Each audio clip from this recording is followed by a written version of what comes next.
In this bulletin, an Australian company turns 100 this week and still has the same name, the same owners and the same charter. A donor who simply wants to give back to the community clocks up her 129th blood donation. And 200 women are excited to talk about Jesus. This is InFocus News. Hello, I'm David Gibbons. And I'm Lyndall Rogers. Thanks for joining us. Since October 2008, the news has been full of company collapses and economic woes. But one Australian Christian company which continues to grow turns 100 this week. The Australasian Conference Association, or ACA, was formed in 1909 to help the Seventh-day Adventist Church to manage its properties and businesses. During the last 100 years, the association has survived 2 world wars, the Great Depression and other economic challenges. Since 1909, the Sanitarium Health Food Company, Sydney Adventist Hospital, Science Publishing Company, Avondale College and Schools and Missions have been under the ACA umbrella. We understand that there are only 12 listed companies in Australia that are still in existence that are over 100 years old. The Australasian Conference Association has kept the same name for 100 years with the same owners and the same purpose. More than 200 women gathered at Sydney's Hilton Hotel to talk about Jesus in the lead up to a mass media advertising campaign.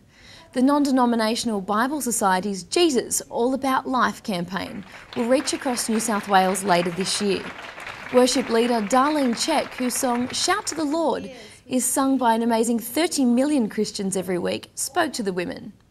Other guest speakers were Christian business people Sue and Peter Irvine, who started the enormous Gloria Jean's coffee shop franchise. The women were urged to talk to others about Jesus and what he said about life. People from a wide range of Christian denominations have registered their support for the campaign, which officially kicks off in September. Catherine Howe of Port Macquarie made her 129th blood donation this week. Catherine started giving blood more than 25 years ago after she needed blood following the birth of both her 2 children in the early 1980s. Catherine has become a Seventh-day Adventist Christian and is excited about the church's You Can Too initiative, which will be launched in the lead up to Easter again this year. I was really excited when I heard about the You Can Too promotion. A friend had sent me an email and I was really excited to get behind it and get our local church behind it, and I was really excited to be a part of it. The You Can Too television commercial campaign will go to air in Australia, New Zealand and Fiji again this Easter. The TV campaign asks viewers to donate blood. This month, organisers of World Kidney Day warned that 1 in 3 Australians is at risk of developing kidney disease. In response to the issue, the Sydney Adventist Hospital has started brand new Australian research which aims to help people living with kidney disease. Nephrologist Dr Meg Jardine said the SANS study looks at the benefits of increasing dialysis from the standard 12 hours a week. Home dialysis patients appear to cope better because they spend more time on dialysis. In this trial, we're going to double the weekly hours of dialysis that patients with end-stage kidney disease receive. We're hoping that we'll be able to show an improvement in quality of life, improved survival, fewer hospitalisations and fewer cardiac events. In recent years, more and more people are needing dialysis as diabetes and high blood pressure become more common. Dr Jardine says that the risk of kidney disease is reduced if people lose weight, reduce salt intake and exercise. Infant mortality rates that once stood at 50% in the United Arab Emirates are now less than 1% thanks to Cure International. The organisation operates the Women's Oasis Hospital and delivers more than 300 babies a month.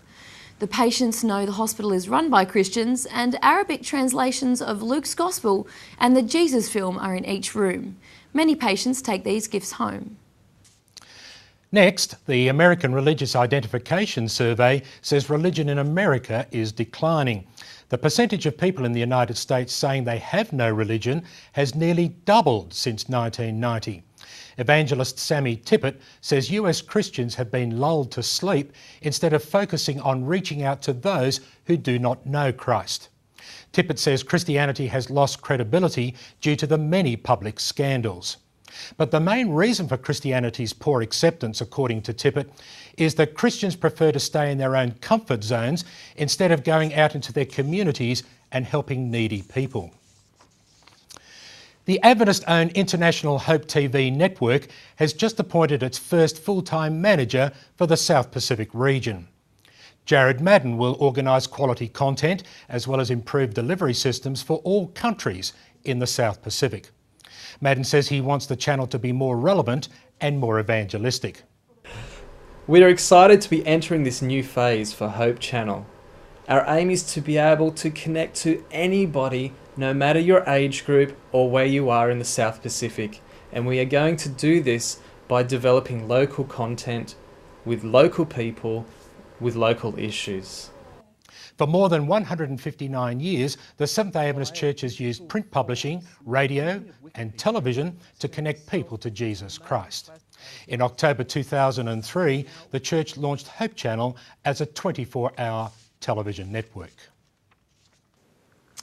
Hinkler Seventh-day Adventist Church in Bundaberg, Queensland has purchased a former ABC Learning Centre as its new church.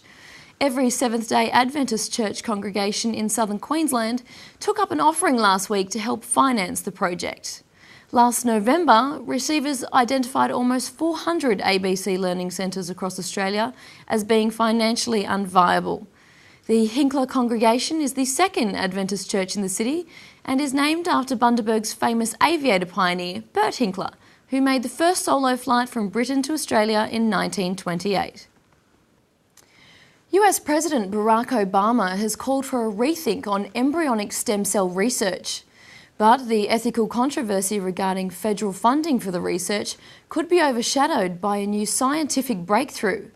The journal Nature reports that researchers have found a safer way to reprogram ordinary human skin cells into embryonic-like stem cells. And the British and Canadian researchers did it without the use of the virus used in earlier studies. Stem cells are the body's master cells that can develop into other kinds of cells and tissues. It is widely believed that the technology has the potential to cure many diseases and other ailments. And in other world news, Pope Benedict XVI has acknowledged mistakes in the way the Vatican lifted the excommunication of 4 bishops, one of whom had denied that Jews died in Nazi gas chambers. A man has been charged with gunning down a pastor in his pulpit at a Baptist church in Maryville, Illinois. The gunman then stabbed himself and 2 worshippers who tried to tackle him. Children from a remote region of Taiwan are being given computers to help with their schoolwork, thanks to an ingenious new church scheme. Every child who attends Sunday school receives a donated second-hand computer from the Presbyterian Church. Britney Spears' dad has issued strict backstage conditions to keep his pop star daughter on the straight and narrow. On the top of his list is a requirement that Britney must read the Bible for 1 hour a day. And she is also banned from tucking into junk food, surfing the internet and leaving her hotel unless accompanied by security. And in brief, Adventists in Guatemala are mourning the loss of their minister Eric Carritos, 33, who was shot several times whilst travelling in his car with his family. 12 other Adventists have been murdered in Guatemala since 2008. The Adventist-run Hope Channel joins the basic DirecTV lineup at the end of April, taking the channel to more than 17 million homes in North America. Delegates from the Baptist World Alliance have met with Seventh-day Adventist World Church President Jan Paulsen to affirm common values and recommit to their shared goals of religious freedom. The Baptist World Alliance was founded in 1905 and has 105 million members in 119 countries. Israeli airwaves between Jerusalem and Tel Aviv will soon broadcast Adventist programming for the first time. Radio programming in both Hebrew and Russian will focus on family, health and spiritual topics. Are you watching the full half hour of InFocus on Hope TV each week?